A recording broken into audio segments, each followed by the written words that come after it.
Assalamualaikum warahmatullahi wabarakatuh. Perkenalkan, kami dari kelompok 8 Universitas Teknologi Digital semester 4. Di sini kami akan menjelaskan sedikit tentang jenis-jenis perangkat lunak kecil.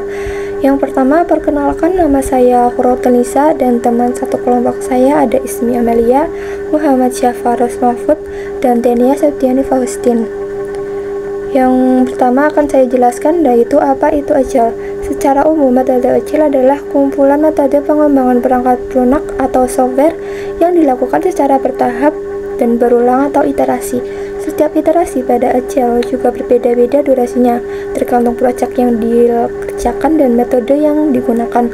Namun umumnya, iterasi berjalan antara 1 atau sampai 4 minggu. Iterasi pada metode Agile fokus pada upaya pengembangan software yang cepat sesuai dengan perubahan kebutuhan konsumen dengan melibatkan semua tim proyek. Lalu selanjutnya, jenis-jenis pengembangan perangkat lunak yang menggunakan sistem Agile. Yang pertama ada Adaptive Software Development, yang kedua ada Agile Model AM, yang ketiga ada Crystal Methodology, 4 Dynamic System Development Method, lalu ada Extreme Programming, Vector Different Development, Rational Unified Process, yang terakhir ada Scrum Methodology.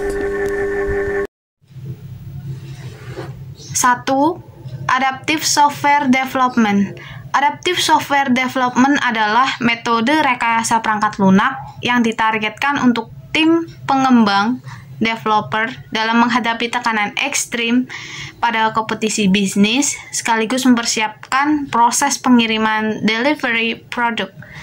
Metode ini dibuat oleh Jim Highsmith dengan filosofi kolaborasi manusia dan tim yang mengatur diri sendiri.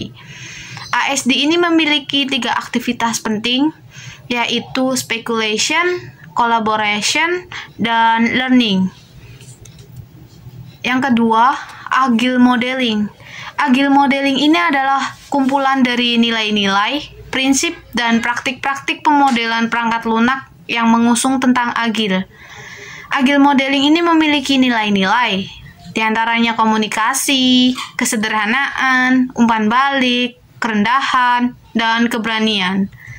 Yang ketiga, Crystal Methodology. Crystal Methodology ini adalah metode yang lebih fokus pada kondisi tim yang mengerjakan proyeknya dan menganggap bahwa metode tersebut merupakan alih-alih pada proses yang digunakan, seperti interaksi tim, komunikasi, feedback, dokumentasi, dan lainnya. Metode ini lebih optimal dalam pengembangan software karena menyesuaikan dengan kondisi tim yang bekerja. Crystal Methodology ini memiliki 7 prinsip, diantaranya frequent delivery, reflective improvement, osmotic communication, personal safety, focus on work, easy access to expert user, dan technical tooling. 4.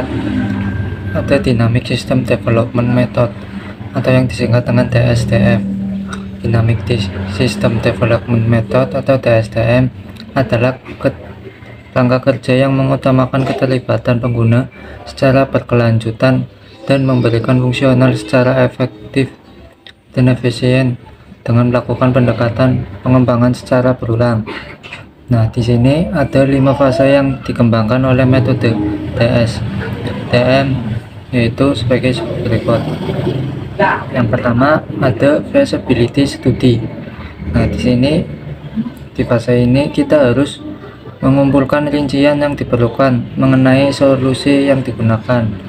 Kemudian nantinya dianalisis secara rinci dan menghasilkan sebuah laporan kelayakan. Nah, yang kedua ada business study atau studi bisnis. Kita harus menganalisis karakteristik bisnis dan teknologi sebab nantinya berpengaruh terhadap dampak dan proses bisnisnya. Yang ketiga ada functional model interaction. Fase ini bertujuan untuk memberikan model fungsional yang terdiri dari kedua prototipe perangkat lunak yang bekerja dan model statis seperti model fungsional, non-fungsional, dan tembok plan. Yang keempat ada design and build iteration. Di fase ini bertujuan untuk menyempurnakan prototipe fungsional untuk memenuhi kebutuhan fungsional seperti merencanakan kotak waktu, menguji sistem, mencatat pengujian, dan merancang prototipe desain. Nah, yang terakhir ada implementation phase. Fase ini adalah melakukan transisi dari lingkungan pengembangan terhadap lingkungan operasional. Tujuannya yaitu menempatkan sistem yang diuji ke dalam lingkungan pengguna dan melatih setiap individu untuk menggunakannya. 5. Extreme Programming atau yang disingkat dengan XP. Secara umum, Extreme Programming atau XP adalah salah satu metode agil yang berfokus pada coding sebagai aktivitas utama di sebuah tahap pada siklus pengembangan software. Nah, di sini ada tahapan-tahapan yang terdapat pada Extreme Programming. Antara lain ada planning, design, coding, dan testing. Yang pertama ada planning. Tahapan ini tahap mengumpulkan berbagai macam kebutuhan yang akan digunakan dalam mengembangkan perangkat lunak. Nah, yang kedua ada tahap design. Tahap ini melakukan desain untuk menggambarkan software yang dibangun untuk memudahkan visualisasi terhadap pembangunan aplikasinya. Coding. Tahap ketiga ini membangun dan mengembangkan software sesuai dengan kebutuhan dan diinginkan. Nah, yang terakhir ada testing. Tahap ini tahap melakukan pengujian software untuk mendeteksi setiap kesalahan yang timbul saat dijalankan. 6. Feature Driven Development atau yang disingkat dengan FDD. Feature Driven Development atau FDD merupakan proses yang dilaksanakan untuk menyajikan hasil kerja secara berulang-ulang dalam waktu tertentu. Pada metode FDD, pendekatan yang dilakukan yaitu dengan cara menggunakan teknik penyelesaian masalah yang mudah dimengerti oleh stakeholder atau problem solving. Di sini ada beberapa tahapan yang terdapat pada metode FDD, antara lain yaitu yang pertama ada development over model phase. Tahap ini yang dimana khususnya developer diminta untuk memikirkan, merancang, dan mengimplementasikan apa yang dipikirkan saat pembangunan perangkat lunak. Yang kedua, build feature. Development membangun perangkat lunak sesuai dengan daftar kebutuhan dari stakeholder. Nah, selanjutnya ada plan by feature. Tahap ini membuat dokumentasi terhadap apa saja yang telah mereka buat dalam sebuah modul untuk memudahkan alur kerja pembangunan perangkat lunak. Nah, yang keempat ada design by feature.